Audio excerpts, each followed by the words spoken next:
Sup you beautiful people, hope you've had a fantastic day. Welcome back to another new episode of What If Naruto Was Shinobi Ashikabi. Don't forget to pay a visit to the author of this captivating fanfiction and show them some love. You'll find the link waiting for you down in the description. If you guys enjoy this What If, comment down below and let me know. And go ahead and check out other What Ifs in the channel after watching this video. Don't forget to subscribe and leave a like, and also share this video with your friends. So now let's start this video. He was standing on top of a building. Judging by how high up he was in comparison with the other buildings around him, it must have been some kind of skyscraper. Surrounding him on all sides were large metal boxes of various shapes and sizes that he recognized as power boxes used to bring power and electricity to the many functions of the building he was standing on. They thrummed and buzzed with a life of their own, the noise presenting an ambient music to the scene that played out before him. Off in the distance, he could see the large clock tower that made up MBI's headquarters, and around the tallest building were smaller skyscrapers around the same height as the one he now stood upon. Below that were more buildings, smaller buildings that made up the majority of the metropolis known as Shinto Taito.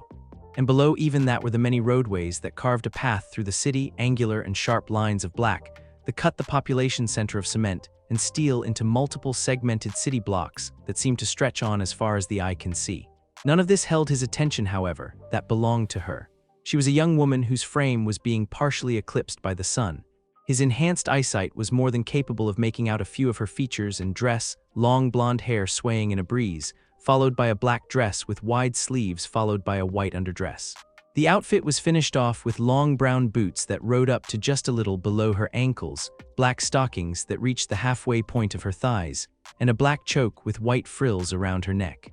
Her bearing was proud. Even with her back turned to him, the blonde woman stood tall, feet spaced closely together in the shape of an L, and her arms crossed under an impressive bust. It was in that moment that he knew he was dreaming, and that this woman was a Sekirei who was reacting to him. The dream was too real, too lifelike. He could feel the wind as it rustled against his clothes, and the stench of pollution and metal hung in the air, invading his senses. It was exactly how his other dreams panned out with the two other Sekirei who had reacted to him. His presence didn't go unnoticed by the woman, Sekirei, before him.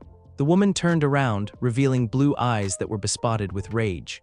"I finally found you, you bastard," she said, turning more fully so she could point a quivering finger at him, a snarl on her face. "I'll kill you, Naruto-sama." Naruto muffled a groan at the sound of the voice above him. It was vaguely familiar, though with his frazzled and foggy mind he couldn't quite place it, not that he cared about the voice at the moment. Right now all he wanted to do was snuggle back into the incredible warmth he felt encasing him on all but one side and sleep. Time to get up, Naruto-sama. Unfortunately, no matter how much he tried, sleep seemed to elude him.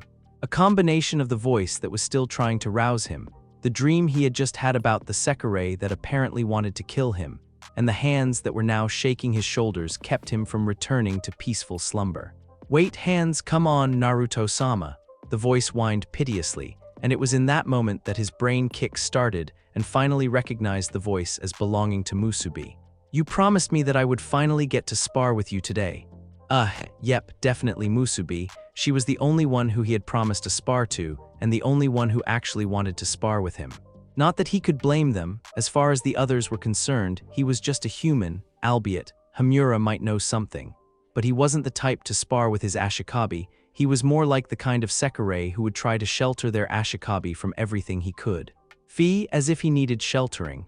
"Narutan," Matsu grumbled in complaint as she tried to burrow her way into his chest, as if doing so would somehow block out the loud sound of Musubi's voice. "Make her stop, Matsu wants to sleep some more." Well, the most perverted of his Sekirei didn't need any help with that, seeing as she went back to sleep almost immediately after speaking, her very light breathing only confirming this. Naruto wasn't even sure if she had ever been awake to begin with. Maybe she was a sleep talker. Akitsu decided to add in her 2 cents as well. "Please be quiet." Were it not for the fact that Naruto had grown so used to the ice user's nature, he probably would have been surprised to realize she was awake. However, the small shift in her breathing had let him know the moment she had woken up. Kusano somehow managed to sleep through Musubi's loud voice and shaking from where she lay across his legs like some kind of house pet. "Go figure. Fine, I'm up, Naruto spoke with a tired sigh. Opening his eyes, the first thing the blonde realized was that it was still dark outside. The sun hadn't even risen yet. Outside of his window, the dark shade of blue that transitioned into black in a gradation so flawlessly it could have only been created by nature. The darkness of the night sky was only contrasted by the brilliant twinkling of 1,000 small dots of light, luminous spheres of plasma held together by gravity. Naruto knew quite a bit about the stars that shone overhead. With his long life, the blonde had managed to map out the entire nightscape, memorizing each and every star in the sky along with the constellations. It had been back during a time where he had still been trying to achieve his sensei's dream of true peace, even after his epic failure during the Fourth Great Shinobi War. During that time, he had grown sick of watching people kill each other despite his preaching, and had decided to go on a hermitage. In that time, he had not only managed to map out and memorize every single star he could see.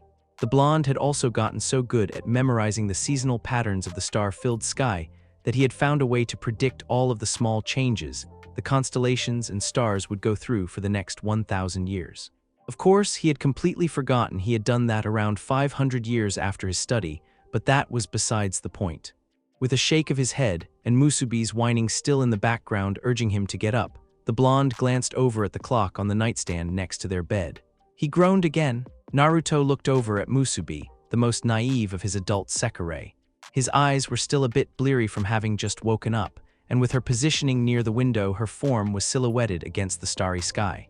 Yet even as he continued looking at the girl, his enhanced eyes began moving into focus, the image in front of him sharpening until he could make out her features, small nose, soft pink lips, and the warmest brown eyes anyone would probably ever see.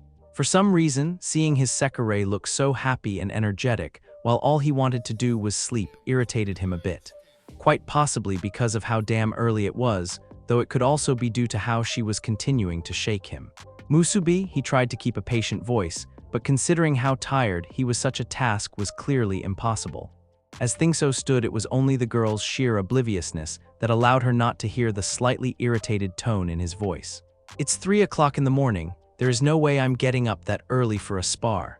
Even though he was still groggy, he was not tired enough that he could not determine where Musubi had been sleeping.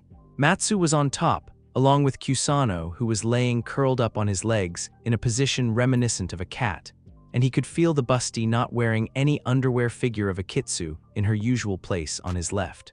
There was an empty spot on his right, obviously Musubi's, which he patted with his free arm. "Come back to bed."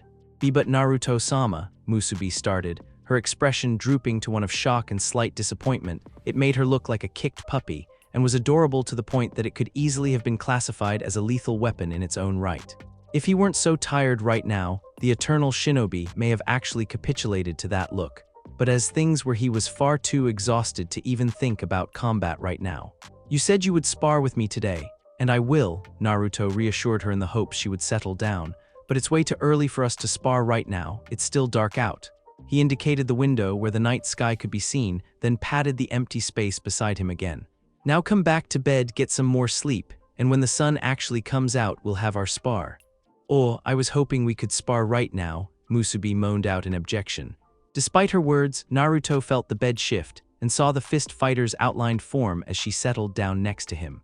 Warmth encompassed his right side once more as Musubi snuggled herself against him, her head going to his shoulder and her arms working their way over and under him respectively so she could hold him close. He could feel her, the fabric of the shirt covering her chest. She wasn't wearing a bra and her nipples were rubbing against the side of his torso.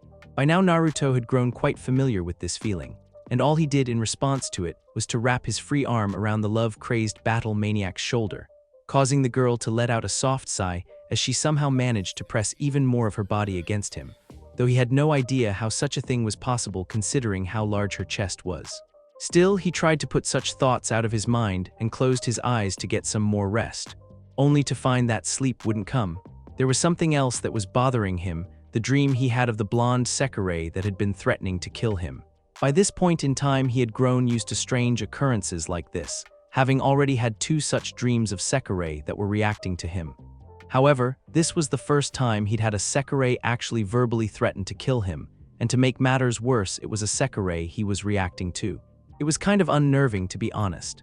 The question he now had was, just what in the hell should he do about this? The obvious choice was to find this woman and wing her, it would not only prove to be advantageous to have another Sekirei from a strategic standpoint, it was also something that he couldn't just ignore. This Sekirei was reacting to him, as Musubi would say they were destined to find each other. And while Naruto did not believe in destiny, he knew that to not at least make an attempt at finding and winging this new Sekirei could easily be considered cruel, especially when one accounted for the fact that there were Ashikabi out there who would have no trouble forcibly winging her. Of course, there was also the fact that this Sekirei wanted to kill him. Naruto wasn't sure what to make of that. From what he understood, when a Sekirei reacted to an Ashikabi, it was generally out of love. Well, some form of love. When Musubi had reacted to him, it was love. Kusano's had been as well, albeit love of a different sort. Matsu's, he was sure, had been partly love, but the strongest feeling he had been getting through the bond during that time had been lust. Only Akitsu and Himura had not responded with feelings of love or some form of positive emotion, and that was only because of the problems they had with the winging in general, Akitsu being a scrapped number, and Himura being what amounted to a transvestite that wouldn't turn into a full-fledged woman for. However long it took for that process to actually happen, did that mean then that the woman in his dreams had some kind of problem? A troubled sigh almost escaped him, but he managed to pull it back. It wouldn't do to wake up his girls. A slight shifting caused the blonde shinobi to look over to his right, where Musubi was mumbling something that sounded vaguely like his name and the word sparring, before burrowing her face deeper against his shoulder. In that moment, Naruto found himself envying the excitable Sekirei. Even though she had apparently been so restless that she had woken up before the crack of dawn, the moment she cuddled up to him, she had fallen asleep. Another part of him felt vaguely annoyed that this girl could fall asleep so easily, yet he, the one she had woken up, was unable to fall back to sleep. Yufuhuhu, Matsu giggled in her sleep. Naruto-tan, give me your DNA, it's time for the experimentation. And yet another part of him felt highly disturbed. Seriously, he fervently hoped that Matsu's sleep-talking was a one-time thing, otherwise he might start regretting his decision to let his Sekirei sleep with him. Are you ready, Naruto-sama? Asked Musubi, looking excited at the prospect of sparring with her Ashikabi, the word excited being a very relative term since the fist fighter was literally bouncing on her feet and looked like she was about to start hyperventilating in happiness. As she stood across from the blonde she had posed her question to, who was currently standing exactly 2 meters from her. Not that it was hard to guess why the girl looked to be deliriously happy. After all, she had been waiting for this day to come for quite a while. It had been exactly 3 weeks since the mission to rescue Chiho, and during that time not much had happened. Naruto still got up fairly early in the morning to practice his taijutsu for a few hours before Miya and Musubi took the courtyard from him to train his first Sekirei. After that, he would take a quick bath, then head into the kitchen and make breakfast. By the time he was finished, everyone was pretty much awake by this point, and they would all have breakfast together. Then Naruto would go about the rest of his day like normal, memorizing Sekirei profiles, sketching out various plans for dealing with each Sekirei and Ashikabi they may come across, and various other jobs that he had taken to help him prepare for every possible variable in the Sekirei plan. Naruto did all this and more, but above and beyond making preparations for the coming conflict brought about by Hiroto Minaka, the several thousand-year-old immortal had begun doing one thing in particular more than any other. Spending time with Sekirei. It was still awkward for him to spend time with those he had become bonded to. When Naruto had realized that the bonds he had formed with Musubi and Akitsu were making him feel emotions again, he had done all in his power to distance himself from them. Now, however, the blonde was making a concerted effort to help those bonds become stronger. It was a strange reversal, and one that he was honestly beginning to enjoy. For some strange reason, he just couldn't find it in himself to regret his new course in life. He knew there would be problems when this bond ran its course, big problems, but for the moment at least, he had been able to put those problems to the side, to bury them deep within the confines of his mind and ignore them. Much like what he had originally done with his emotions. It was definitely a dramatic shift, to be sure, to go from making a concerted effort in distancing himself and burying his emotions to making that same effort into reinforcing and helping the bonds he had formed grow along with his own emotions. And it was just one of the many changes that had taken place within Mason Izumo. There had been a number of other changes to the household, namely the inclusion of Chiho, but they weren't that big in comparison to some of the situations Naruto had found himself in. Naruto smiled at the girl's enthusiasm and, seeing as she was rearing to go, nodded. "I'm ready whenever you are," he told the girl, keeping his hands loose at his sides, the fabric of his clothes rustling slightly. Unlike Musubi, who was wearing her normal Shrine Maiden clothes, Naruto had changed his attire to better suit the circumstances. He was wearing a pair of sturdy orange pants with a pair of black shinobi sandals, and a sleeveless orange gi top with a blue Uzumaki swirl in the center of his chest, and underneath that was a long-sleeved black shirt that hid the rippling muscles of his arms from view. However, I feel I should warn you before we start that I won't go easy on you. That's exactly what I want, Musubi countered with a large smile as she set herself in a standard fighting stance. As the two got ready for their spar, the four Sekirei watching on the sidelines held their own conversation. You seem to be paying an awfully close amount of attention to Naruto-tan, Hamura-tan, Matsu commented from where she sat sprawled out on the small veranda. She looked at the fire user, who was leaning against the wall, arms crossed under his bust, as he looked at the two people in the courtyard. Despite the nonchalant and casual stance, there was no mistaking how his gaze stayed on the blonde male that was about to fight one of their flock with hawk-like eyes. Is there a reason you're staring at him so intently? Hamura stopped his intense staring at his Ashikabi in order to turn and look at Matsu. He blinked twice, as if not quite registering her words in a way that he could interpret. The look didn't last long, whether that was due to his mind actually breaking down her words into something he could make sense of, or the lecherous grin on her face was unknown. Whatever the case was, his reaction was rather amusing. It's not like that, he exploded, his turning a shade of red that would put the very fire he wielded to shame. There is absolutely nothing going on between Naruto and I. Sitting in seiza between Matsu and Kusano, Akitsu looked over at Hamura as he waved his arms back and forth furiously, as if trying to ward off a swarm of bees. There's something going on between you and Ashikabi-sama, she asked, tilting her head to the side. Hamura's already red face began to light up even more, taking on a nearly neon color, while Matsu laughed at his expense. Yufu-hoo-hoo, Matsu's old man giggles resounded through the courtyard as she stared at the flustered fire-wielding male Sekirei with breasts. I never mentioned anything about something going on between you and Naruto-tan, the redhead told him, her expression smug. Hamura's eyes widened. Yufu-hoo-hoo, I only asked you why you were staring at him so intently. She watched, her face taking on a look of delighted amusement as her fellow Sekireis began to look like a red star, the blush traveling from the roots of his hair to his neck. Is there something you'd like to tell us, Hamura-tan? She asked with a leer. As Hamura began to sputter out unintelligible words that no one could make heads or tails of, but were probably something along the line of, there's nothing going on between Naruto and I, Kusano began to cheer for two of her favorite people. Go Oni-chan, go Mu-chan. Akitsu's own delayed cheer came in somewhere after Kusano's third shout of go Oni-chan, go Mu-chan, go. To follow this pronouncement, the ice wielder slowly raised her hand in a strange semblance of a fist pump. Ready? Asked Musubi, getting a nod out of Naruto. Here I come, and with that the fist fighter took off. She was quite fast. Naruto was actually somewhat surprised by her speed. She was a bit slower than Ichiya, but definitely faster than Toyotama had been. He assumed it was likely because Musubi was a fist type, and Toyotama was a weapons type. While he was still working out the dynamics of Sekirei powers, from what he understood about the different types of Sekirei, it was that fist types or close-range fighters that relied on some form of taijutsu as their weapons were the most physically capable Sekirei, followed closely by weapon types, then simple or elemental types, and finally brain types like Matsu. That didn't necessarily mean fist types were the most powerful. Both Hamura and Akitsu were more powerful than Musubi, but as far as physical capabilities went, the excitable Sekirei trumped the two elemental users. Still, as fast as she was, it was not fast enough to concern Naruto. Musubi appeared directly in front of the blonde, her fist cocked back to deliver a punch. Like her speed at running, the attack thrown was quite fast, a straight jab that likely had the capability of caving in a human's face if it hit. Naruto allowed the fist to flow around him, his left hand coming out and subtly moving the attack out of the way by brushing her wrist with the back of his hand, pushing Musubi's arm wide as it became hyperextended.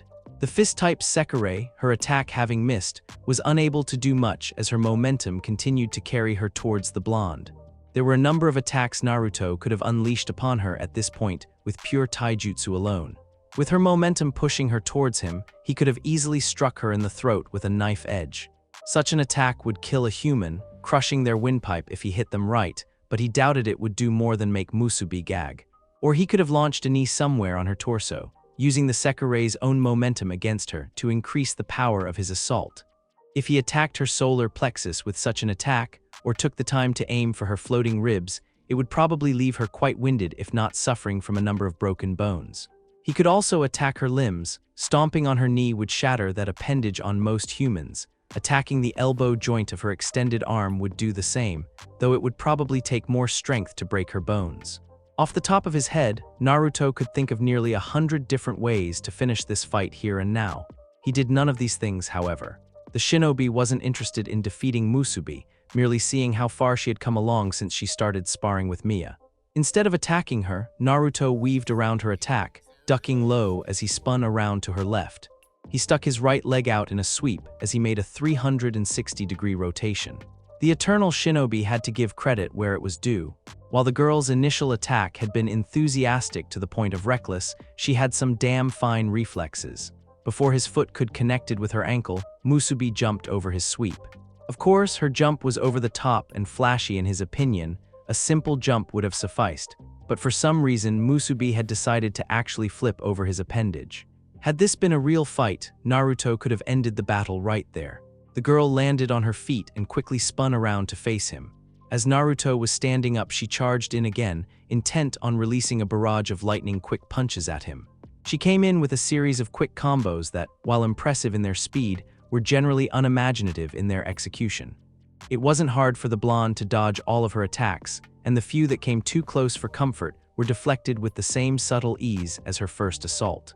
Over on the sidelines, Matsu had long since stopped her pestering of Himura as she stared at the spar going on between her Ashikabi and her sister Sekirei in shock. "Wow," she muttered, her eyes actually widened in surprise. "I hadn't realized Naruto-tan was that good at fighting." To think that he would be able to actually keep pace with a Sekirei, albeit Musubi's not that strong right now compared to some of the other ones out there, it's still impressive.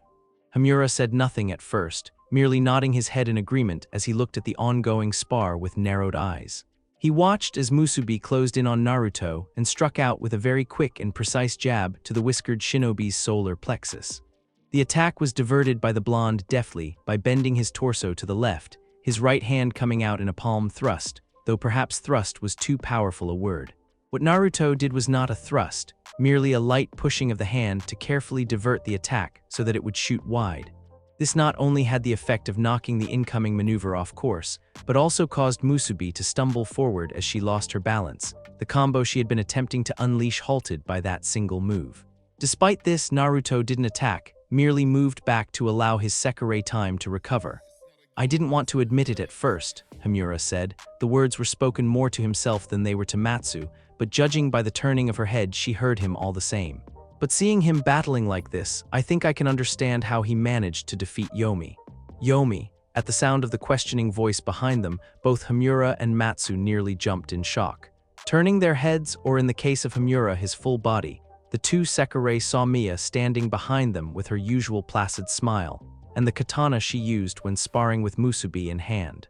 She looked at the two of them with her normally crinkled eyes. "Is that a friend of yours, Himura-san?" "No." Himura quickly regained his wit and shook his head.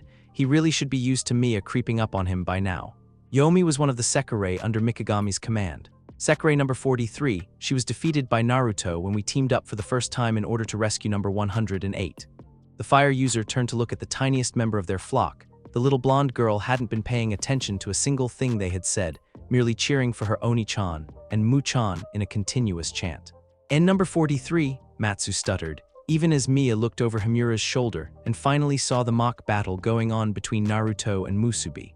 While the Lavenderette's attention became centered on the spar, the redhead looked up at her fellow Sekirei with wide eyes. "You mean to tell me that Naruto-tan was the one who beat number 43? You didn't know that?" asked Himura, raising an eyebrow at the hacker. "Considering how much information you had been gathering on Naruto before getting winged by him, I had assumed you knew everything about him." Matsu blushed a bit, apparently embarrassed that she had not been able to achieve what Himura had just spoken of. It seemed her pride had taken a hit with that comment. "I don't know everything about Naruto-tan," she muttered, looking childishly put out by this knowledge. "In fact, I still know very little about him, and what little information I have found isn't conducive to giving even a preliminary hypothesis on who he is. He's just such a mystery." The redhead looked over at the continuing spar. It seemed Naruto was actually starting to make his own attacks. They weren't serious attacks, a flick on the nose, a tap to the back of the head, back, rear, or stomach, but the fact that every time he attacked was a hit and Musubi had yet to hit him was enough to cause the hacker to pause. "It seems I'll have to add high potential for combat to his profile," she grimaced. To think that the only level 4 deactivation achieved so far in the Sekirei plan was done by an Ashikabi. She trailed off from there, shaking her head and muttering a bit to herself. Her words, however, caused Mia to pause in her study of the spar going on between her student and the blonde. "A level 4 deactivation, you say?" she asked, her eyes open and calculating as they went from Naruto to Matsu and then back to Naruto again. "Naruto-kun did it. It was during the time when we rescued Kusano." Surprisingly enough, it was Himura who answered her question, causing the Lavenderette to turn her attention towards him. "When Naruto and I ran into Seo, Naruto just suddenly ran off faster than I could track him. We followed a trail of destroyed branches for about 15 minutes before finding Naruto with Kusano." The fire user looked over at the blonde, his eyes narrowed. "We also found the deactivated number 43 there. It looked like a battle had taken place. The entire clearing they were in was completely destroyed." "I see." Mia's gaze turned contemplative after that as she looked back towards the spar. Naruto, who had been listening on the entire conversation between the group, decided he had heard enough. He wasn't surprised that they were trying to figure him out, nor was he angry like he had been when Matsu and Mia decided to spy on him. In fact, one might even say that this was his way of slowly opening up to the group. By letting them see some of the things he was capable of, Naruto was essentially showing off bits and pieces of himself. It was, at the moment, the only way he could reveal the mystery around himself, as Matsu had come to call it. The reason for this was twofold. For one, Naruto didn't really know what to tell them. It wasn't like he could just sit them all down and say, "By the way, you guys, I'm actually a several thousand-year-old man who's been wandering the world for God only knows how long. Was born in a time where people did freaky shit like you Sekirei all the time, and could probably be considered a living god in this era. The fact that almost all of the world's mythology on gods and anything godlike having been based on his various exploits notwithstanding. Aside from the fact that he wasn't sure they would even believe him, on the off chance they did believe him, it would probably fry their brains beyond repair. The other reason was quite simply that Naruto couldn't bring himself to tell them. A part of it had to do with habit. He was thousands of years old after all, and in those thousands of years he had never told another soul about his immortality, ever. How could he? He knew what would happen if people learned of his immortality. It had happened a few times in the past when people would stumble upon the truth behind his existence by accident or intent, and was not something he wanted to have happen again. The amount of chaos that had been unleashed each time his secret had been uncovered was catastrophic, the death toll almost as high as humanity's World War II. That was the reason he guarded this secret so zealously, to the point of killing anyone who even came into contact with the person who managed to catch even an inkling of his secret. The other part of his inability to tell that secret was because of how it could change things. Naruto had just begun to get comfortable with his Sekirei. The bond he had between them seemed to have finally settled, and each day it was getting easier to show his emotions without fear of what might happen in the future, as well as without having to worry that his emotions might not be his own like they had when he first met Musubi. He didn't want that to change, not now, not that he was actually starting to feel some kind of happiness. Nothing good ever came from people knowing his secret, and he would not risk the small bit of happiness he had managed to gain by revealing it now. Naruto blinked in surprise when Musubi almost managed to land a hit on him, her fist grazing past his right cheek, just a few centimeters short of his face, so close he could almost feel the skin of her knuckles grazing his face. He chided himself on not paying attention to the here and now, even as he decided to end this battle. Displaying a speed he had not shown thus far, Naruto's left arm lashed out and captured the extended wrist. Quick as a whip, he rotated his entire arm, his fingers unclenching from the wrist in his possession just long enough for him to trap the offending limb in between his arm and torso. He moved forward 2 steps in towards Musubi, the captured arm trailing under his armpit until he and his first Sekirei were nearly nose to nose, then hooked his left foot behind Musubi's, and with a quick yank, knocked both of her feet out from under her. What followed next was the sound of Musubi's back lightly thudding against the earthy ground as Naruto moved before she could react, straddling her waist whilst pinning her arms above her head. The fist fighter blinked several times, as if trying to understand what had happened, confusion more than evident in her eyes. After a few moments, she seemed to realize what had just happened, that she had lost. As her eyes became large saucers of surprise, Naruto grinned. "I believe this round goes to me," the eternal shinobi told her, his eyes dancing with amusement. Musubi continued to gape at him for several seconds before she squealed, a loud squee, noise that startled Naruto so much he immediately let go of her hands and leaned back to put some distance between them. That was a mistake. With her hands free and Naruto no longer in her face, Musubi turned the tables completely, and before anyone knew what had happened, Naruto found that it was he who was now lying on his back, and Musubi who was on top of him. However, the positioning was also different. Unlike when Naruto had grabbed onto her, with his legs straddling her thighs and his hands holding her own in place above her head so she couldn't try to fight him off, Musubi was quite literally on top of him, her breasts smothering his face as she held him to her like his head was some kind of stuffed animal. "Naruto-sama, that was so amazing," Musubi crowed, heedless of the way Naruto's arms flailed while she wiggled happily on top of him. "Naruto-sama is so strong, he's even stronger than Musubi." It was clear from the way she had switched to speaking in third person that the Sekirei was beyond reasoning, which wasn't good for Naruto's continued health, as the girl's ginormous bosom was actually beginning to suffocate him. His face was actually starting to turn blue.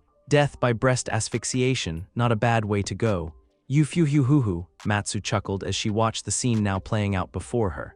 It looked like she had gotten over the shock that had descended upon her since the beginning of the spar, which had only increased at the knowledge she had gained from Himura, and was now able to recover her wits by doing something she was coming to love more than anything else in the world. Watching the shenanigans of Naruto and the other members of Mason Izumo, it's like a soap opera, Himura sighed as he looked at the scene. "I'll never understand your taste in entertainment, Matsu," he said, casting a look over at the blue in the face Naruto. It looked like the blonde was still going strong by this point, but it was clear from how his movements were beginning to grow sluggish that he was losing the battle between himself and Musubi's breasts. "I mean, just what about watching my Ashikabi getting smothered to death is entertaining? You just need to look at it the way I do," Matsu giggled perversely, her glasses gleaming ominously in the morning sunlight. She cast a glance over at Himura, a sly grin creeping on her face.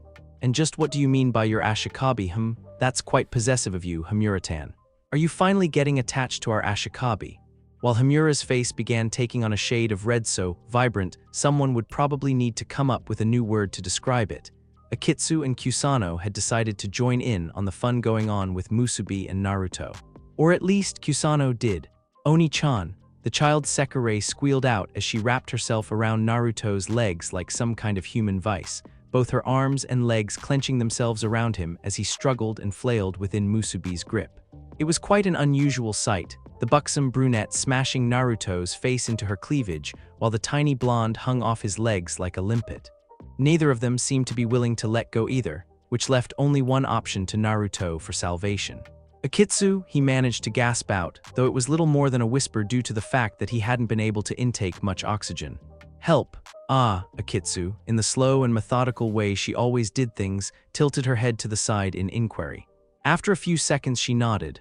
"Okay," and Naruto sighed in relief. It was good to know that out of all the Sekirei he had gathered, at least one of them was dependable. Akitsu, even in his close to passing out state, he managed to somehow eye the woman kneeling before him nervously as he realized that something was off about her. "What are you doing?" "Helping," Akitsu assured him as she hefted her bosom in both hands and waited for the most opportune moment to add her immeasurable cleavage into the fold. It wasn't long before she managed to get herself a piece of the Naruto pie, and with the total circumference of cleavage smothering Naruto, now wider than Kisame was tall, the blonde found what little oxygen flow he had managed to keep snuffed out like a flame. Despite this, he managed to put up an admirable fight, his arms flailing wildly. Yet even as he struggled in vain to get out of the place Jiraiya would probably consider heaven, his arms began to weaken, and he could feel himself growing tired. By this point, Naruto was already beginning to suffer from a distinct lack of oxygen. Aside from his entire face beginning to take a strange shade of purple, his ability to think of a way out of this frightening and strangely erotic situation had gone by the wayside. It never even occurred to him that he could simply enhance his body with chakra and pry the two off. Too bad for him. Thankfully, just as he felt his vision beginning to slip and darkness started encroaching upon the edges of his sight, someone decided to come to his rescue. Ara, Mia's soft voice broke through the excited chattering from Musubi.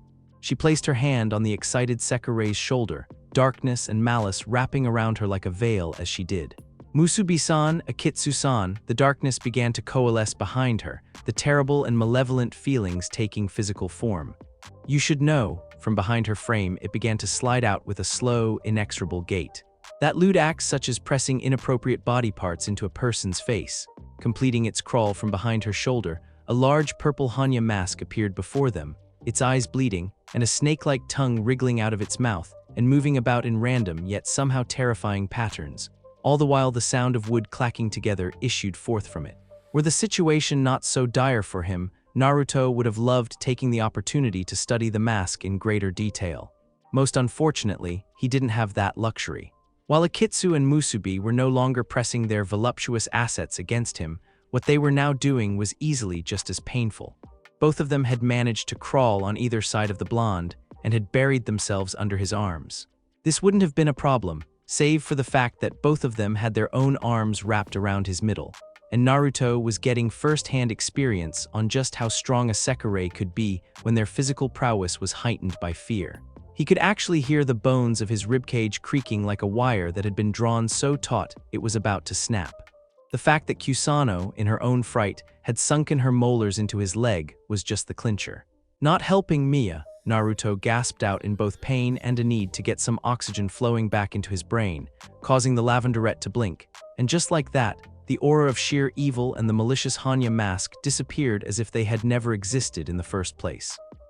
It was less than an hour later that a freshly bathed Naruto found himself preparing breakfast. As he diced up some vegetables, broiled some salmon, made some miso soup, and cooked enough rice to feed an army or a group of super aliens with a ridiculously high metabolism, the sound of battle raged on outside once more from the courtyard. After their spar, it seemed Musubi still had more than enough energy to train with Mia. The girl had been quite adamant on doing so in fact, saying something about needing to be as strong as Naruto-sama or something along those lines. Naruto would admit that he hadn't been paying much attention to the girl since she had nearly killed him with her breasts. That was when the blonde had decided that was his cue to get cleaned up and get started on breakfast. The others all went off to do their own thing. Matsu was likely in her room continuing the job he had assigned her of making a profile for every Sekirei. That, or she was hanging in the rafters of the ceiling at this very second spying on him in the hopes of something interesting happening. Hamura was in his room. Naruto assumed he was reapplying the bandages that kept his female bits from being too visible. At least that's what he thought the fire user was doing. They had come loose sometime during the Eternal Shinobi's spar with Musubi, probably from the fire user clutching at his chest so much while watching the mock battle taking place. So he was pretty sure that was the case, but he could be wrong. Whether that was the case or not, he knew that by the time he got out, Hamura would be waiting at the table. As he began putting the carrots that he had just finished cutting up into a blender, a slender, porcelain-colored hand set down a freshly washed apple on the cutting board. "Thanks, Akitsu-chan," Naruto said, directing a smile towards the pale-skinned snow woman. Akitsu's cheeks lit up with a very soft blush. It would have probably been unnoticeable save for the fact that the ice user was so pale that even the smallest hint of color became quite vivid on her skin. "You're welcome," she finished quietly, then went back to washing some more fruits and vegetables in the way she always did, slow and steady, whilst trying to hide her blush. Naruto's lip twitched, but he managed to keep the smile off his face. There was just something intensely satisfying at seeing the usually taciturn woman get flustered, even if all she did was gain a small change in facial color. It was one of the many changes that the blonde had gone through on a more personal level. While not much had changed on the outside, such as the daily routine everyone went through at Mason Izumo, there had been a number of large changes in the interactions and personal development amongst the boarding house's tenants. Among those changes was that Naruto had been a lot more open, and many would say carefree since the incident where Naruto had confronted Higa, and his Sekirei rescued Chiho from said Ashikabi's clutches.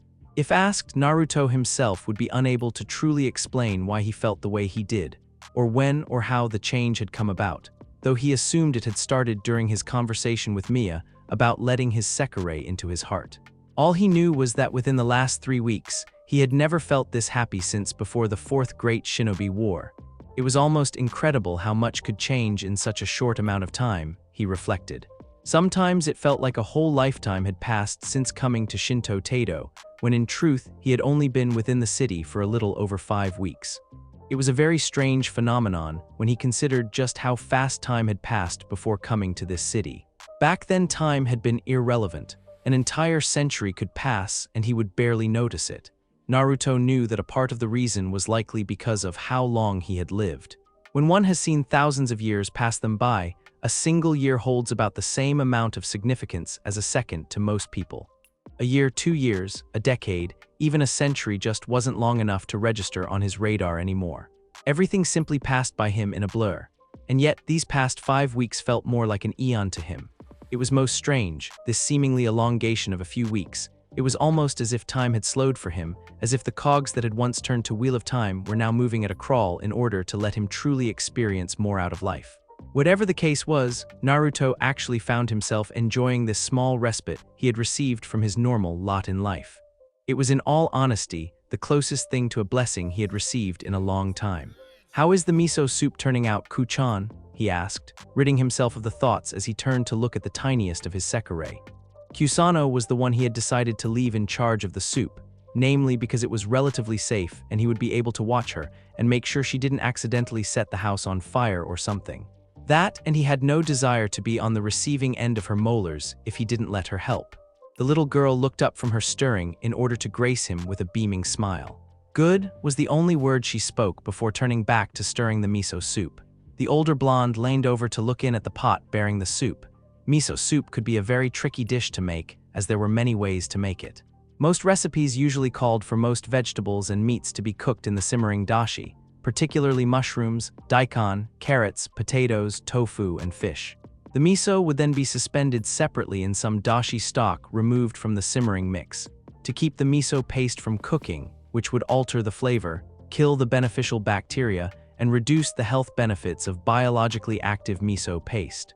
When the vegetables finished cooking, the stock would then removed from heat. The miso suspension would be added and mixed into the soup. Any uncooked ingredients were also added, and the dish was served. Naruto wasn't very fond of that particular method, as it reduced many of the benefits that came with miso soup. Granted, it tasted good, but it was also half the reason he had been so short in his youth. The other half was that he had simply been a late bloomer. In any event, in order to create the perfect miso soup with all of the benefits, Naruto had spent a little over a century focusing on perfecting the art of making miso soup, so that it was both healthy and incredibly delicious. The results of which could be seen simmering in the pot before them. With steam lightly wafting from it, the thick soup emitted a robust, mouth-watering flavor that nearly had Naruto salivating. Only the fact that he had eaten this dish many times before kept him from doing so. "Well, keep up the good work," Naruto told the girl, ruffling her hair and getting an affirmative mmHmm from her in response. With only the sounds of battle accompanying them, the light and quick thudding noises as Naruto chopped up fruits and vegetables to put in the blender, the running of the tap as Akitsu washed vegetables, and finally, the sound of the blender as it became active and ground the many fruits, vegetables, vitamins, protein powder, and frozen Greek yogurt into a fine shake, the trio managed to finish making breakfast. When they had finally finished making breakfast, as had become the standard, Akitsu and Kusano were the ones to take the food into the dining room, while Naruto went to inform everyone not already at the table that the food was ready. The first people he informed were Miya and Musubi. The two were still outside sparring when he came out. Naruto really had to hand it to the excitable Sekirei. She was definitely a bundle of energy. Rarely ever had he seen so much vitality in a single person. In fact, seeing it was almost nostalgic somehow, familiar. For some reason, Musubi reminded him of someone, and it was beginning to bother him that he still couldn't remember who. "Musubi-chan, Miya-chan," Naruto called out, not wanting to stand around looking like an idiot as he tried to discern who his first Sekirei reminded him of. It probably didn't matter anyways. As the two femmes turned, he spoke up again. "Breakfast is on the table." "Yay, food!" Musubi, enthusiast that she was, threw her hands in the air and quickly made to run inside. She rushed past him in a mad scramble to get to the dining room, even though she likely knew she wouldn't be able to eat until everyone was seated. Then again, that was Musubi for you. Mia, on the other hand, walked towards the entrance to the boarding house at a much more sedate pace. As she walked past him, Naruto ended up falling in step with the lavenderette. The soft thud of their sock-clad feet against the wood tiling was the only noise accompanying them before the landlady decided to speak up. "I take it Uzume-chan and her Ashikabi still aren't up yet?" she asked, and Naruto was sure she already knew the answer to that question, but decided to answer her anyways. "Doubtful," the blonde walking beside her quipped. "I'm actually heading on up there right now to wake them." "Very well," Mia nodded her head and smiled at him. "In that case, I'll just head over to the dining room and make sure your Sekirei don't start eating until everyone is at the table." Both of them had found out early on that if neither of them were at the table to keep them in line, Kusano or Musubi, or even both, would oftentimes start eating before everyone was seated, and, despite the number of lectures Mia had given them, unfortunately, she had not unveiled her Hanya mask for that due to not wanting to expose Kusano to that particular horror too much at her young age. And Naruto was sure she didn't want him stealing her technique on how it was proper to wait until everyone was seated to eat. The indomitable duo never seemed to learn. They had learned fairly quickly that in order to keep the pair from eating, one of them needed to be present at all times. "You'd better hurry then," Naruto commented lightly. "Knowing Musubi, she's already fist-deep in food." "I certainly hope not," Mia said, holding both hands to her cheeks, her eyes crinkling just a little more as a small aura of darkness enveloped her. "Otherwise, I may have to give her another lecture, in private this time." Naruto immediately repressed a shiver, a reflex action of pity for his first Sekirei if the normally kind landlady actually did decide to give her a lecture in private. Nothing good could come from that, not for Musubi anyways. "Well, be sure to hurry and get Uzume-chan and Chiho-chan downstairs so they can eat," the lavenderette continued, renewing her walk to the dining room, even as the feeling of death dispersed into the air. "Also," she added, even as she gained more distance from the blonde who had stopped by the staircase leading to the second floor, "I'm counting on you to make sure those two aren't doing anything indecent while they are within this house, Naruto-kun." "Aha ha ha ha ha." Naruto's strained laugh trailed off as Mia rounded the corner. With a small drop of sweat forming on his forehead, the blonde began his march upstairs. "Indecent, right," he muttered under his breath. It wasn't long before he reached the door to Uzume's and now Chiho's room. He raised a hand about to knock when the sound of voices from inside reached his ear. "How about a morning kiss?" a sultry voice asked.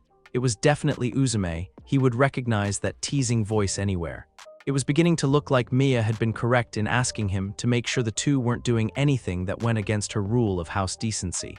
He had to hand it to the cloth using Sekirei. She certainly enjoyed getting an early start when it came to initiating sexual escapades with her Ashikabi. "You Uzume-chan," came the slightly stuttering voice of Chiho. She sounded embarrassed. "How cute. I don't think that would be such a good idea right now." "Moo, why not? Because Miya-sama might find out, then we'd be in trouble." "Come on, she won't find out. Just one little kiss." Naruto couldn't quite tell from where he stood, but judging from the way her voice had changed, he got the feeling the tomboyish Sekirei was puckering her lips. Of course, the fact that he could hear smooching, noises normally associate with someone puckering their lips for a kiss, also helped. "You said that last time," Chiho mumbled, and Naruto got a very vivid mental image of the young Ashikabi cartooned out anime style with a large sweat drop on the back of her head. It was an oddly amusing image, and the blonde had to withhold a chortle lest the pair hear him. "Mia can't be here all the time," Uzume declared dismissively. "Besides, she's probably still sparring with Musubi. We should use the time she has given us wisely by partaking in whatever enjoyable activities we can while Mia is distracted." I don't know, please." There was a second of silence that soon stretched into two. Figuring that whatever it was Uzume was doing to make her Ashikabis will waver, Naruto decided it would be the perfect time to step in and get some payback for thinking she could embarrass him back when they had first rescued Chiho from Higa, and for actually assuming he was embarrassed. Uzumaki Naruto never got embarrassed, never. With post-haste, Naruto opened the door and slammed it wide, startling the two occupants enough for them both to shriek in fright as he strolled in with a wide grin. "Good morning, you two," he shouted exuberantly, his grin widening so much that his eyes became nothing more than slits, and his whisker marks stretched across his face, giving him a decidedly vulpine appearance. "I hope you both slept well." He looked at the pair, noting how Uzume was practically on top of Chiho and holding the girl rather close due to her fright, while Chiho herself looked frazzled. The look only lasted for a moment, at least for Uzume, who managed to recover enough to narrow her eyes at him. "Damn it, bro," Uzume swore, her face a mask of childish-looking anger. In other words, she was puffing her cheeks like Kusano did when she was angry, but not quite angry enough to use her molars on him.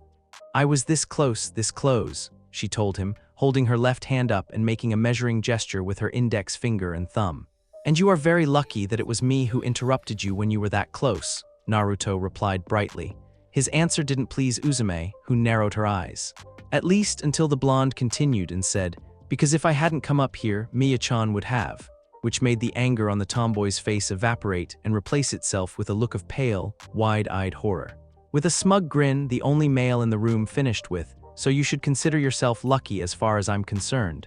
"See, Uzume-chan," Chiho spoke up suddenly, giving her Sekirei a slightly chastising look. "Naruto-sama could have just as easily been Miya-sama, and then we would have been in even more trouble for breaking her no indecent acts policy." "Moo," Uzume sighed as the wind was taken out of her sails. Her shoulders drooped and her face adopted a kicked puppy look that made Naruto almost regret barging in on them. Almost. Fine, I get it. No kissing, no groping, and definitely no passionate love-making while living in Mason Izumo. She grinned, ignoring Chiho's stuttering cry of Uzume-chan, as she leaned in close to her Ashikabi's face, so close their noses were almost touching. "Nee, wanna go to a love hotel with me so we can have some fun there?" The question made the younger girl's already beat red face turn a shade of such red that Naruto was surprised the girl hadn't passed out yet. She looked almost like a boiled lobster. Chiho opened and closed her mouth several times, though no words came out. It looked like she was trying to do her best impression of a fish. Her eyes had gotten wide and her pupils had dilated. Naruto didn't know what was going on inside of the young teenager's mind, but he could almost swear he saw steam pouring out of her ears, though that could just be his imagination. Deciding it would probably be best to intervene before poor Chiho reached critical mass and ended up passing out from overloading her brain with naughty images, Naruto coughed into his hand. "Not that I want to interrupt your personal time together or anything," he started lightly, ignoring the glare Uzume sent his way, because she probably knew he had come in when she had been trying to steal a kiss from her Ashikabi on purpose. "Not that she had any proof, but breakfast is ready and well, I don't think you two want to come downstairs looking like that." At his words, both Chiho and Uzume looked down at themselves. Chiho was wearing a set of light beige pajamas. They were cute, but nothing special. Uzume, on the other hand, well, aside from a pair of white panties that covered her tight, firm derriere, she was wearing nothing, leaving her large chest completely exposed to the cool morning air and Naruto's eyes. Something she seemed to have forgotten with everything that had been going on around her. Eek! Strangely enough, it was Chiho who squeaked in horror as she realized her Sekirei was half naked, more like 3/4 naked, but she wasn't one for semantics like that. The point was, her Uzume's breasts were exposed to the blonde, and that was embarrassing. "Uzume-chan, cover up quickly."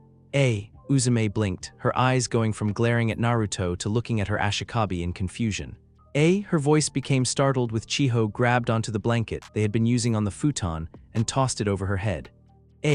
This cry of startlement increased in volume when she was bodily tackled by her Ashikabi, who was doing her best to cover the large-chested Sekirei up with her blanket.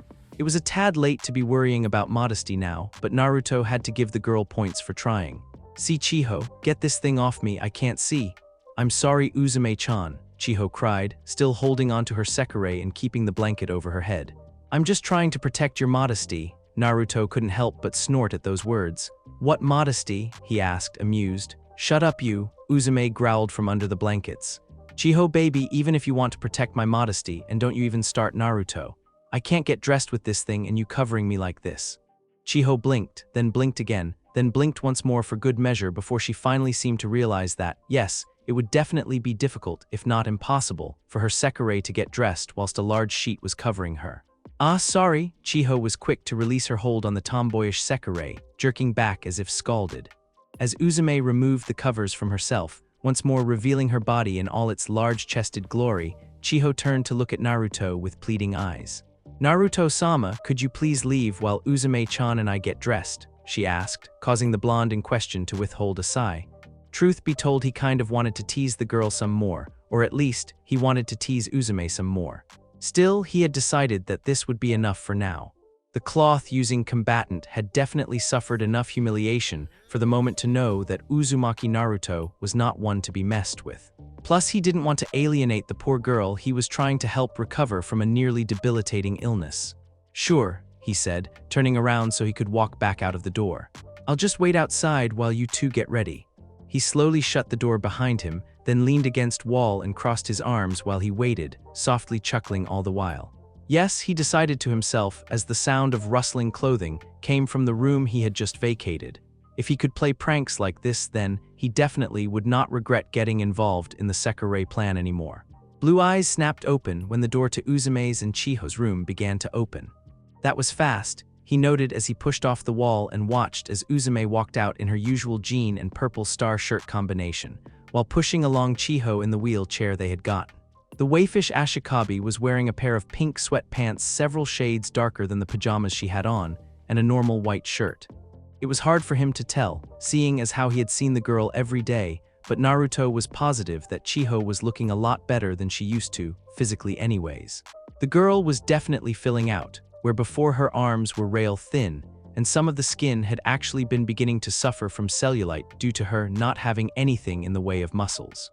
Now the girl was looking much healthier. He could see small muscles that had not been there before thanks to the diet he had put her on, and the therapeutic sessions where he had used his chakra to repair as much of the damage done to her as possible. Likewise, her chest, while not much bigger, had increased enough that the blonde had noticed it. This wasn't the act of a pervert, but simply an observation that let him know that his diet for her was working. "You know, I think I'm beginning to hate you," Uzume commented as soon as the door closed behind her, the glare she cast at Naruto letting him know who she was talking about. Apparently she was still sore from his small prank. Personally, Naruto felt she should consider herself lucky. He had done far worse to other people in his youth. "No you don't," Naruto said with a bright smile as he fell into step with Uzume as she pushed her Ashikabi's wheelchair along. "You love me and you know it." Uzume turned her head to the side, letting loose a humph that got the immortal Shinobi chuckling some more. Below them, sitting in her wheelchair, Chiho giggled lightly into her hand. Her actions got the attention of the two, walking her down to the dining room. "What's so funny, Chiho baby?" asked Uzume. "You two are," Chiho giggled again. When she removed her hand, it allowed both of them to see her gentle smile. It's always nice seeing how happy Uzume-chan is when she's joking around with Naruto-sama. She always seems happier, even though she complains all the time. "Ah," that was the only sound the now blushing Uzume could make. From where he stood, Naruto grinned when he saw that the Sekirei's own Ashikabi had struck her speechless. "That's 'cause Uzume-chan loves me, of course," he declared, unable to restrain himself from getting another jibe in at the cloth user. Uzume's right eye began to twitch, though her blush had yet to recede. "Quiet you!" Both Chiho and Naruto began to laugh at the embarrassed Sekirei. Well, Naruto began to laugh. Chiho giggled just a bit while giving her Sekirei a loving glance. Uzume's expression went from a combination of slightly embarrassed and angry to thoroughly flustered in less than a second. The star-shirted Sekirei quickly clammed up after that, seeming to realize that anything she said would most likely be turned against her by the blonde male. They soon reached the staircase, and seeing as how Uzume was still refusing to speak, Naruto decided to. "All right, here we are," he said, looking over at the brunette Sekirei in the star shirt. "If you help Chiho-san, I'll carry her wheelchair." "Okay, thank you," Uzume finally spoke, offering the male a grateful smile despite having been angry with him a few seconds ago. What happened next was the star shirt-clad Sekirei lifting her Ashikabi into her arms, while Naruto grabbed the wheelchair, and both of them headed downstairs. "Ha!" Chiho sighed a bit as she let her arms wrap around Uzume's shoulders. She looked down at the stairs she was being carried down and frowned. "I wish I could walk down the stairs on my own 2 feet. "Oh, are you saying you don't like it when I carry you like this, Chiho baby?" asked Uzume, her voice a faux pout and her face taking on a mock sad expression. She sniffed, "And here I was thinking you enjoyed being in my arms." "Ah," Chiho gasped as she realized how her words could be taken. That's not what I meant, Uzume-chan," she told her Sekirei fervently. Apparently, she had no clue that the alien cloth user she had bonded to was just pulling her leg. Behind them, Naruto watched with an amused look on his face as the young teenager tried to placate the Sekirei, who really did not need to be placated. "I love being held by Uzume-chan, it's just that Uzume's customary chuckle made its appearance once more as a grin crawled onto her face. I'm just kidding, Chiho baby. She chuckled again when her Ashikabi gave her a pout. Pressing a kiss to Chiho's forehead, Uzume went on to say, I know exactly how you feel. I want you to be able to walk on your own 2 feet as well. That way when the Sekirei plan is over we can go and visit all of those places I promised to take you to. Like the beach? Asked Chiho with a smile on her face. Yes, Uzume nodded, like the beach. Naruto looked at the pair, sensing that their words held some kind of special meaning that only the two of them knew. Deciding it was once more time for him to get in his kicks, spoke up. If you two want to go to the beach, might I suggest going to France? I hear they have some of the most amazing nude beaches in the world. His words caused Chiho's face to burn with embarrassment, while Uzume stared at him wide-eyed for a moment, before grinning. Wow bro, she looked at him with a strange glint in her eyes that told him the young woman was going to get back at him with her next words. I didn't know you were such a hent-eek. Whatever Uzume had been about to say, and Naruto had a very good idea what her words would have been, was cut off when the star-shirted Sekirei let out a loud shriek that had Chiho covering her ears as she literally leapt down the last 2 steps in shock. She whirled on Naruto, her face combining both anger and mortification beautifully as the whisker-faced immortal walked down the last few steps very slowly, and placed the wheelchair back on the ground, all the while under Uzume's watchful glare. You pinched my butt, she accused with a fierce glare and an even fiercer blush. Naruto, well, he just offered her a smile that was every bit as beatificial as Mia's. Clearly, he had been practicing. Yes, Naruto had been practicing his Mia techniques in the hopes that it would help him learn how to make her Hanya mask. He really wanted that technique. I don't know what you're talking about, he said, and his words got Uzume's right eye to begin twitching violently. She tried to speak, however, unable to find the words she wanted to say. Uzume ended up sighing. Of course you don't, she grumbled as she set Chiho down on the wheelchair, then moved one of her now free hands towards her backside and rubbed it. Uzume sent the whisker-marked blonde one more glare before gripping the handles of the wheelchair and beginning to push her Ashikabi towards the dining room.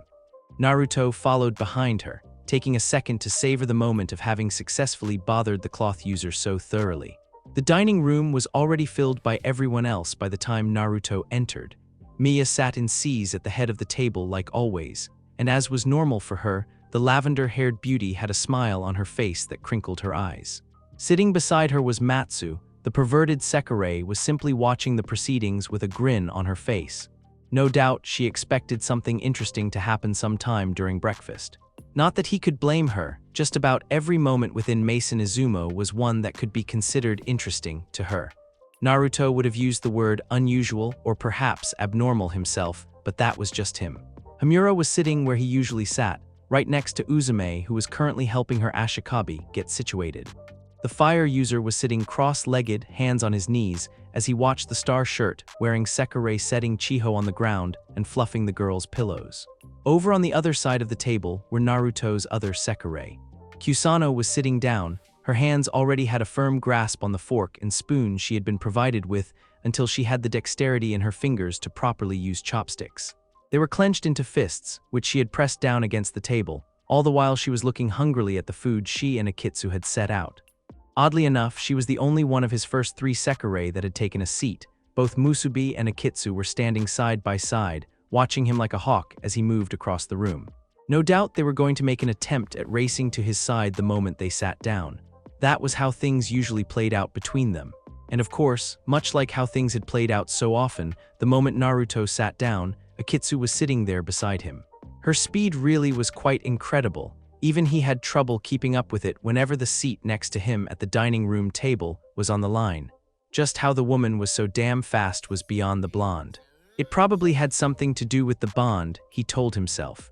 Of course, that was what he always told himself when something highly unusual happened with his Sekirei that involved him in some way. Breakfast was noisy as usual. The moment everyone was allowed to start eating, both Kusano and Musubi dove into their food like men. Women, Sekirei possessed. As they began to chow down like Naruto used to when he was a kid eating at Ikaraku Ramen or an Akamichi at an all-you-can-eat buffet, Akitsu ate beside him at her slow yet indomitable pace. On the other side of the table, Hamura was trying to keep his cool appearance, but was having trouble hiding the amusement on his face as he watched Uzume trying to feed Chiho. Come on, open up and say "aw," the cloth user was saying as she held some salmon in her chopsticks in front of Chiho. Her Ashikabi had a large blush on her face at the brunette's attempt at feeding her. She looked quite self-conscious. To Naruto, it looked like Uzumaki was trying to feed her baby, who really wasn't a baby anymore but a teenage woman on the cusp of adulthood. It was like watching one of those animes where the mother refused to admit their child had grown up. It was quite funny. "You Uzumaki-chan," Chiho muttered, her eyes flicking over to the others in the room as they watched on. Only Musubi and Kusano, who were too busy eating to pay attention, and Akitsu, who was too busy eating and staring at Naruto to pay attention, were not focused on the act in front of them. The young girl shrunk further into herself from where she sat. There are people watching. Uzumaki glanced around and, almost as if she had just now realized they were not alone, noticed the several sets of eyes staring at her. Naruto noticed that was something that happened quite often with the Sekirei in question. Whenever she was with her Ashikabi, Uzumaki just seemed to forget about the rest of the world, like Chiho was the only one that matters. It was clear to all that they shared a strong bond. Fufu, Mia giggled lightly behind the sleeve of her kimono, the fabric hiding the curvature of her smiling lips. "It's so sweet to see you treating your Ashikabi so lovingly, Uzumaki-chan." The lavenderette placed her free hand over her heart. "I'm very touched to see how beautiful the bond you two share is." "You call it sweet?" The red-haired pervert of the group started in a soft mumble, a very familiar grin on her face. "Matsu calls it something else, Yufuhuhuhu." She finished with her perverted Jiraiya-esque giggles. Really, Naruto thought, there must be something wrong with that girl to have a laugh like that. Uzume's face turned red at the light ribbing she was receiving from the two single digits. It was really quite endearing, seeing this other facet of the busty cloth user they had come to know and live with. Before they had rescued her Ashikabi from the clutches of the man with delusions of grandeur Higa, Uzumaki had only ever revealed her playful side. This new part of her personality was rather cute. "Don't forget to make sure Chiho baby drinks all of that nutrients shake I made for her," Naruto added in his own form of ribbing from where he sat on the other side of the table, eating at a much calmer pace than Musubi or Kusano. Chiho flushed lightly at his use of Uzume's pet name for her, while the Sekirei she had bonded began to choke on the air she had inhaled incorrectly, before she sent a glare at the blonde that was completely ineffectual due to the large amount of red covering her face. "It's important that she drink all of shake before eating anything else. Not only will they fill her up more, but due to what's in them, they'll help make her bones and muscles grow stronger." "Yeah, I know," Uzumaki huffed as she tried to regain control of her facial color. She couldn't quite seem to manage it, and her face seemed to retain a bit of redness no matter how hard she tried to calm herself. "You've only told me that 1,000 times, and I'll tell you 1,000 more if that's what it takes to make it sink in," Naruto shot back. He had spent a lot of effort in healing the waifish girl from her disease, and he most certainly was not going to let all of his efforts go to waste by taking chances with her increasing health. If you want Chiho to be capable of walking again, then she needs the nutrients in those shakes. All of them are very important in helping her regenerate the muscles she lost due to being bedridden for so long. Speaking of, Uzumaki started as watched Chiho begin drinking down the nutrient shake. Thankfully, the drink Naruto had created tasted extremely good. Otherwise, there was no way the young Ashikabi would be capable of forcing all of the large drink down. "How long will it take before my Chiho will be able to walk again?" "Next week we should be able to start her rehabilitation," Naruto answered almost immediately. This was not the first time Uzumaki had asked that question, and each time Naruto gave her an answer that was only slightly different due to the amount of time that had elapsed from each time she asked him. "I've already got her exercises planned out, and as soon as her muscle mass gets to a certain point, we'll be able to get her started on walking around your room." "Of course," the blonde added quickly at seeing the hopeful look on the pair's faces, "she won't be able to walk on her own yet. She's going to need you to help her keep her balance at first, but that shouldn't be too much of a problem." Uzumaki nodded her head emphatically as she listened to Naruto's words. When he finished, she turned to grace her Ashikabi with a heartfelt smile. "You hear that? It looks like we only have another week before you get to start walking again. You'll be up and at him in no time." After giving her Sekirei a smile of her own, Chiho turned to look at Naruto. "Thank you very much for all the help you have given me and Uzumaki-chan, Naruto-sama. We really appreciate everything you have done for us." Naruto shifted a bit uncomfortably at the thanks he was receiving. He still wasn't used to having people appreciate him, even after 3 weeks of both Uzumaki and Chiho telling him how grateful they were. "You're welcome." In an effort to mask his feelings from the pair, Naruto finished eating the rest of his food quickly. So quickly in fact that those few Sekirei who were paying attention to him blinked when they realized all the food on his plate was now gone, then took out his cell phone from his pocket. His finger tapped the screen several times as he began accessing the file that held all of the Sekirei profiles that he had Matsu working on creating. He needed to find out who the Sekirei that had said she wanted to kill him in his dream was anyways, and now was the best time to get started. Naruto-kun, Mia started as she saw what the blonde was attempting to do. When he looked up from his work, it was to see the woman giving him a mild look of reproach. "You know that I do not like it when you use electronics at the dinner table." "Sorry," Naruto apologized but did not stop scrolling through the profiles, causing Mia to huff in exasperation. Unfortunately for her, she couldn't use her Hanya mask. Not only did it not work on him, but he would no doubt use the opportunity to try and steal her technique. "I was just hoping to." He stopped talking and took a closer look at his screen when he scrolled past the profile of Sekirei number 43, Yomi. The statistics on the screen showed what they always did: number, name, ability, Ashikabi, and a personality profile, but this one had another piece of info that caused him to pause. Level 4 deactivation. The others in the room, minus Musubi and Kusano, froze as he looked up and towards Matsu.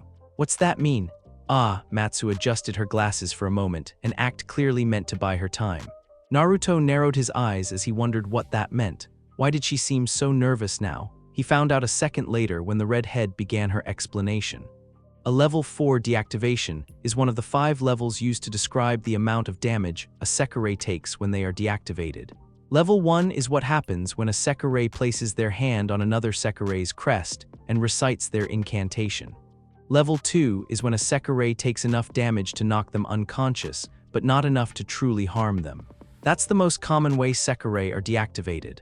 Level 3 means they were in critical condition when they were deactivated, and Level 4 means they were so damaged they were nearly dead when they found by MBI. "I see." Naruto didn't need Matsu to tell him what a Level 5 deactivation meant. If Level 4 meant they were knocking on death's door, then it was quite clear what a Level 5 was. As Naruto got back to his typing, he asked, "How many Level 4 deactivation have there been so far?" "Just the one so far." Naruto paused in his typing, just long enough to say, "I see," before he began again. It was with a bit of dark humor that he realized the only Level 4 deactivation to have happened in the Sekirei plan so far was caused by an Ashikabi. Granted, he was no normal human, but the fact that it was someone who could at least be genetically considered human that had nearly killed a Sekirei held a slight tinge of irony to it. It also just went on to reinforce his belief that the Sekirei, for all their superpowers and abilities, were not warriors. They were not fighting in the Sekirei plan because they wanted to, but because Minaka was forcing them to. All they wanted was to find their Ashikabi, the one they were destined to be with. Well, except for Ichiya and Toyotama, from what he had seen of those two, they practically lived for battle and bloodshed. Musubi did too, but hers was more of an innocent love for combat than the arousal of 2 battle-hardened warriors that the other 2 he had fought had. Higa's 2 bloodhounds had practically been getting off when they fought him. As Naruto continued to focus on scrolling through his profiles, the blonde realized there was a slight problem in that he couldn't find the one he was searching for. "Matsu-chan," he called once more, bringing the redhead's attention to him. "How far along are you on the Sekirei profiles?" Matsu frowned as she closed her eyes, the small orbs now covered by her eyelids flickering with an intense speed. Naruto already knew that she was remotely accessing all of the information she had been gathering for him, because a few seconds later he had his answer. "I have finished compiling a list on all of the winged Sekirei," she told him, her voice serious in order to better reflect the moment. She had even stopped speaking of herself in third person, both those that have been deactivated and those that are still active. "I've also started to compile a list of the unwinged Sekirei that have yet to be deactivated." She tilted her head a bit and looked at him curiously. "Is there someone specific you are looking for?" A nod was her answer at first, before Naruto responded to her verbally. "I'm looking for a woman with long blonde hair, blue eyes, and wearing a black dress with a white underdress." He listed off what he had observed of the woman's appearance from his dream. At the listing of the woman's physical appearance, Hamura began choking on his food. Naruto looked over at the fire user the same time Matsu stopped remotely searching the MBI database and sent a querying gaze towards her fellow Sekirei. Like those two, all of the others sitting around the table followed soon, the expressions on their faces ranging greatly. Mia was casting her tenant a look of mild alarm and concern, Chiho's expression was similar enough but seemed to be more alarmed than concerned. Uzume, on the other hand, looked slightly amused by the fire using Sekirei's reaction, while Musubi and Kusano looked at Himura in idle curiosity, their mouths bulging with food and making them look like a pair of chipmunks. Akitsu only spared him a second before going back to her Naruto watching. She was just weird like that. "Are you all right, Himura?" asked Naruto, his voice laced with mild concern. While his fire-hurling Sekirei tended to act calm and collected, he was always the one who got riled up or freaked out the easiest, which often resulted in situations similar to this one. The eternal shinobi knew why, of course. His body was still undergoing changes due to his winging. God only knows how high his estrogen level was, and that was on top of having all the raging hormones that a man possessed. Two such powerful chemicals should never be combined into one body. That was just a disaster waiting to happen, as Himura seemed to prove quite well. "Why yes," Himura rasped out as he pounded on his chest some more. It was a very odd sight since the bandages he was using to wrap cover the fact that he was no longer entirely male didn't quite hide the swell of breasts there. "Could you?" The fire user coughed again, once more pounding on his chest to get rid of whatever had gotten stuck in it, before continuing. "Could you describe the Sekirei you want to know about for me again?" Naruto frowned, but did as told, dutifully describing everything he could remember about the blonde woman he had encountered within his dream. "I know who that is," Himura said with a shake of his head. Naruto blinked, nonplussed by this new information, but he didn't say anything, allowing the Sekirei he had winged last to continue speaking. "Tsukuyomi Sekirei number 9. Are you telling me that you know her, Himura?" asked Naruto, looking over at the fire user in interest. "Know her?" Though the words were posed as a question, the way Himura pinched the bridge of his nose, like he was trying to stem the tide of a coming headache, made it clear that his statement was made more in exasperation and resignation than anything else. "Yes, I suppose you could say I know her quite well." Well, it wasn't coming from Matsu, his information gatherer, but the fact that Himura seemed to have personal experience with this particular Sekirei just made that fact more interesting. Just how did he know this Sekirei, Tsukuyomi? What was his past with her? And why did he sound so irritated at hearing her name? They were questions Naruto had every intention of finding the answers to. "So what can you tell me about her?" the whiskered male asked as he placed his elbows on the table and used them to support himself as he leaned forward. He fixed Himura with a look of such intense interest that the fire user's face actually began heating up. It almost looked like his head was about to get set on fire. Still, he answered his Ashikabi's question quite thoroughly. "Tsukuyomi, Sekirei number 09, Himura recited. "Her powers are absolute control over water. She can control and manipulate it with ease, and is even capable of generating it directly from her person." "Can she gather the natural moisture in the air in order to create her attacks?" asked Naruto, becoming even more interested in the Sekirei by the second. It sounded to him like this woman's power was almost exactly like those of the Nidaime Hokage, a man who was said to have such mastery over his water manipulation that he could pull the surrounding moisture directly from the air in order to use his jutsu. If Tsukuyomi was even half as skilled as that man, she would be an incredible asset for his team. That is, if he decided to wing her.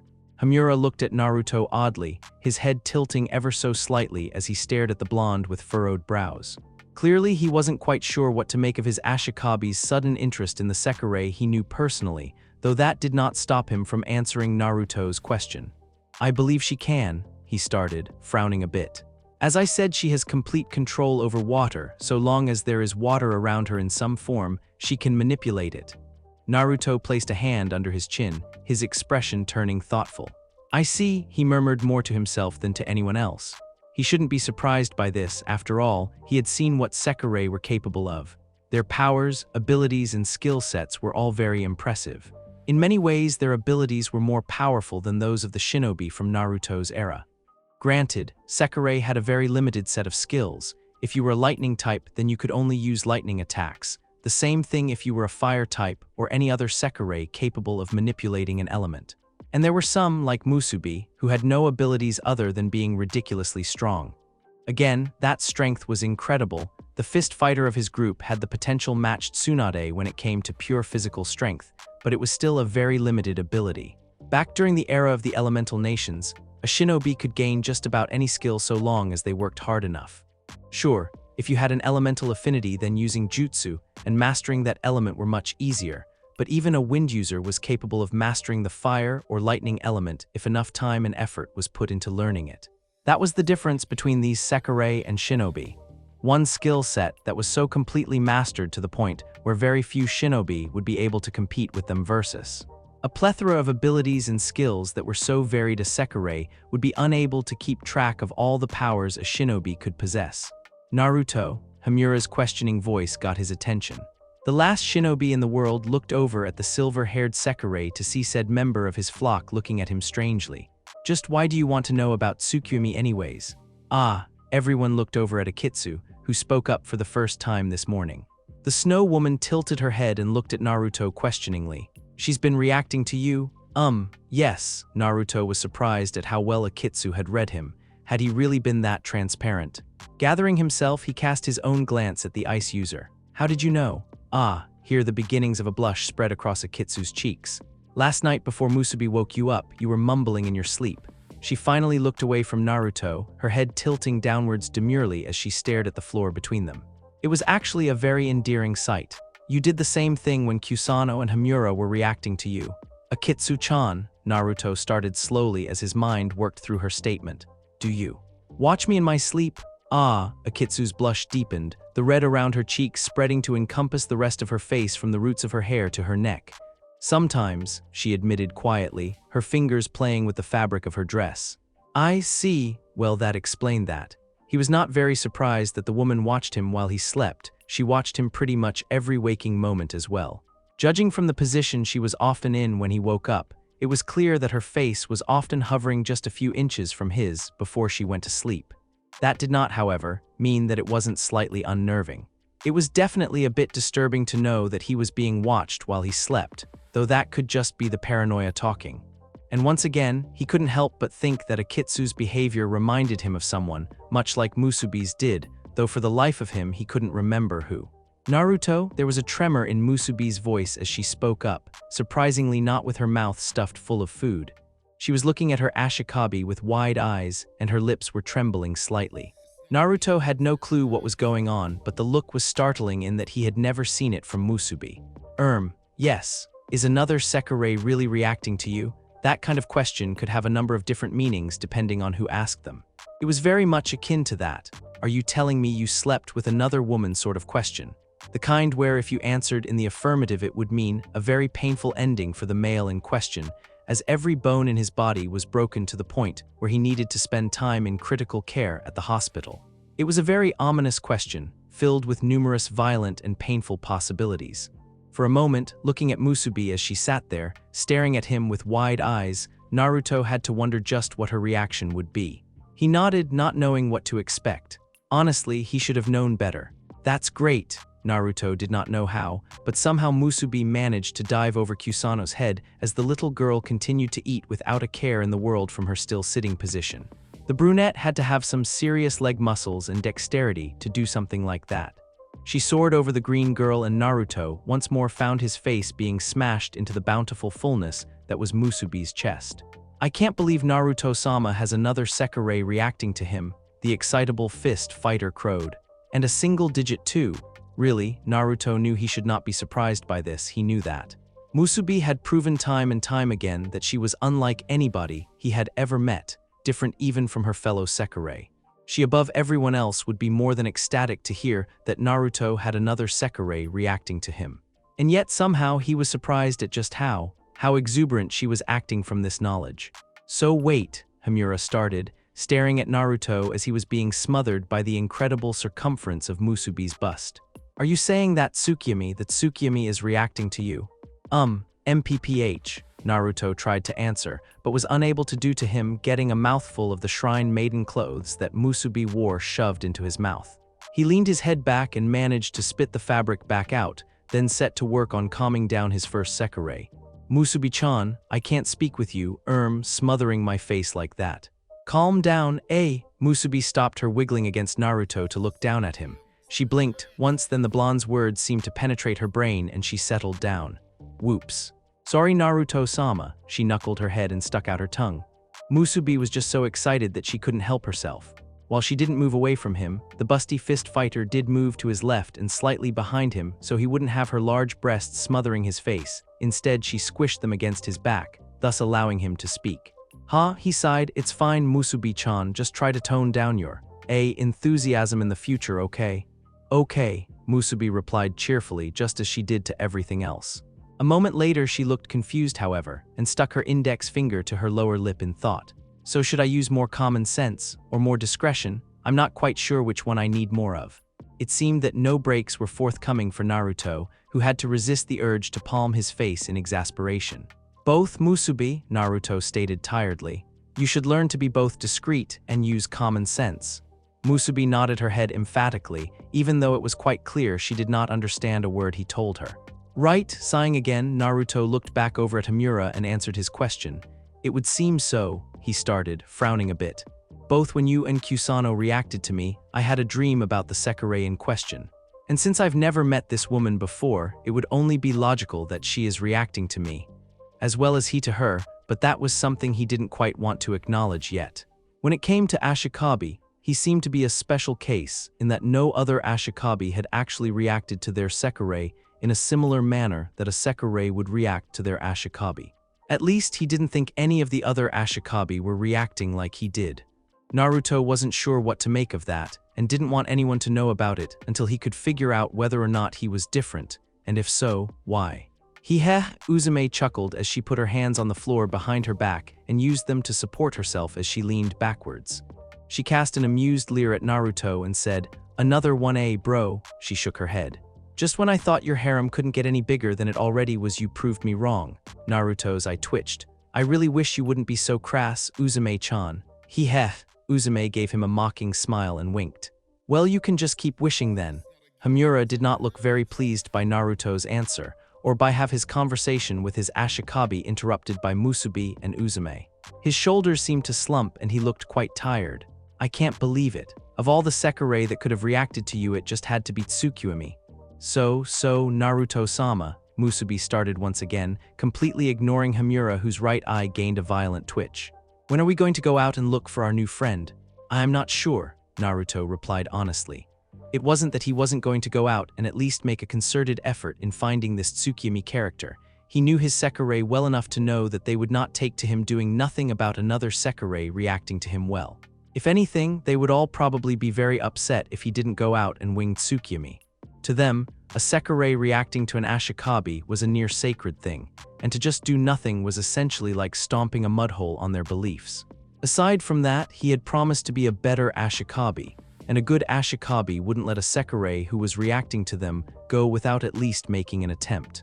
He wouldn't forcefully wing the woman if she didn't want him to, but he would at least talk to her and see if he couldn't convince her to join him, regardless of the fact that she seemed to want his death more than she wanted him.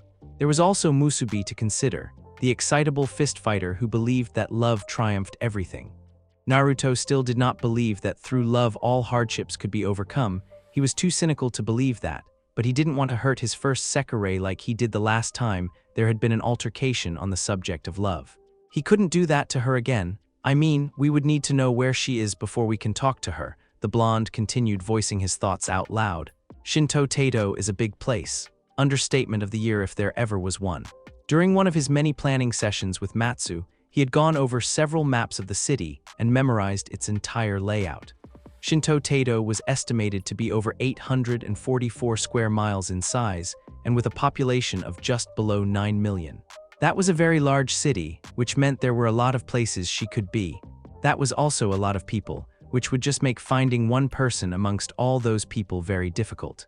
There were only two things going for him that might help in locating the blonde Sekirei: the loosely formed bond they shared via their reactions to each other, and his ability to sense and locate chakra signatures via Sage Mode. "Even if you did find her, you would still have to convince her to join you," Hamura stated, breaking Naruto from his reverie and turning the attention of everyone in the room to him. The fire user continued talking before anyone could interrupt him. "And believe me, that's going to be nearly impossible," Naruto grimaced. "Yeah, I kinda figured that out from my dream." He muttered lowly enough that it was only picked up on by Akitsu, who tilted her head sideways while maintaining her silent vigil over him. "Why is that, Hamura?" asked Musubi, looking on at her fellow Sekirei curiously. Because she hates Ashikabis. Surprisingly, the answer did not come from Hamura, who had opened his mouth to speak, but from Matsu. Once more attention was diverted to another member of Mason Izumo. As everyone looked at the red head, Matsu spoke, eyelids held shut and her eyeballs roving around constantly behind them as she accessed the MBI database remotely. Sekirei number 09, Tsukimi. Her Sekirei powers are control over water. She suffers from both agoraphobia and androphobia. Known dream is to be the strongest Sekirei in the world without an Ashikabi to aid her. Agoraphobia, an abnormal fear of sexual abuse.